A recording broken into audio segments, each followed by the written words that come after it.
Dalam nama Bapa dan Putra dan Roh Kudus. Amin. Shalom dan salam damai kepada saudara dan saudari dimanapun Anda berada. Selamat bertemu kembali di ruangan santapan firman Tuhan. Bersama kita mendengar dan merenungkan sabda Tuhan yang diambil dari Injil Matius bab 19 ayat 16 hingga 22.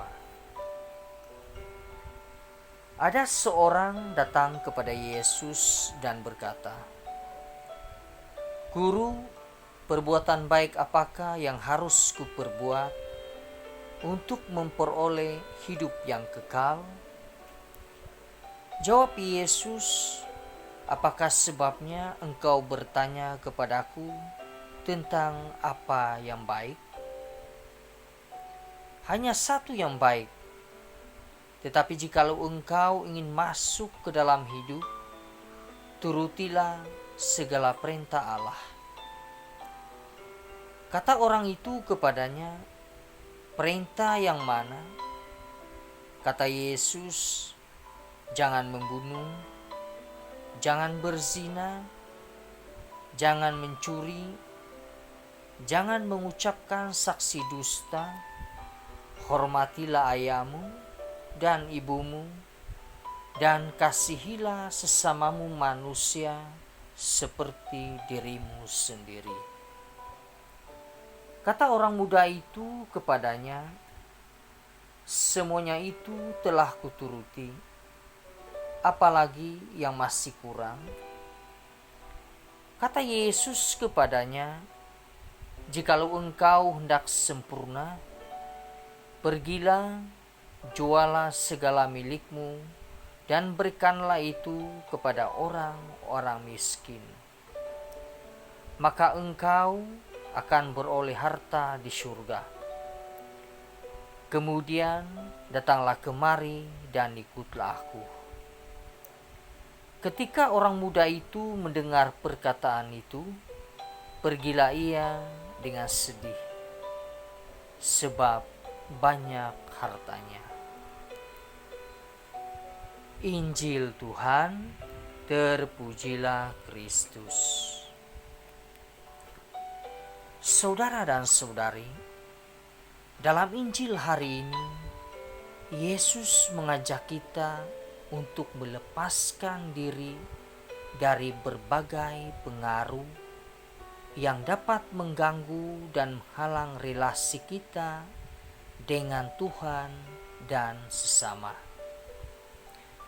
Saudara dan saudari, kadangkala kita sibuk dengan harta yang kita miliki, sibuk dengan hobi kita, sibuk dengan handphone, sibuk mengejar karir dan jabatan, dan hal-hal lainnya.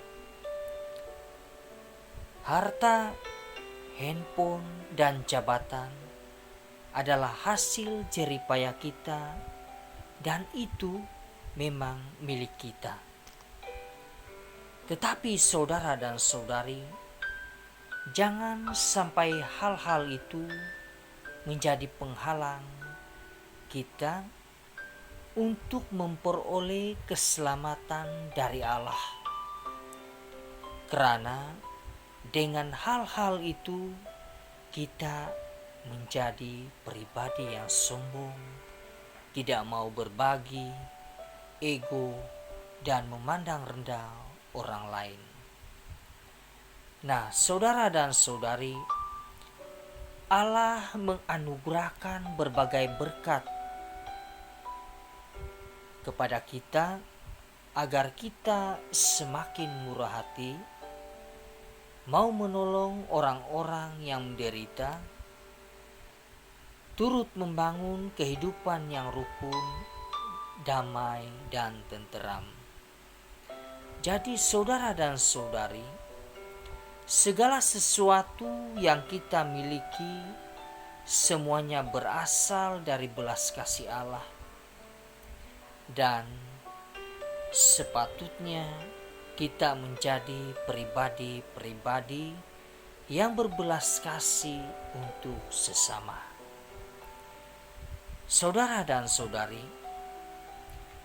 kualiti hidup kita sebagai orang beriman tidak hanya ditentukan atau diukur oleh jabatan dan harta yang kita miliki, tetapi juga oleh kemampuan kita dalam mengelola atau mengurus apa yang kita miliki itu secara bijak,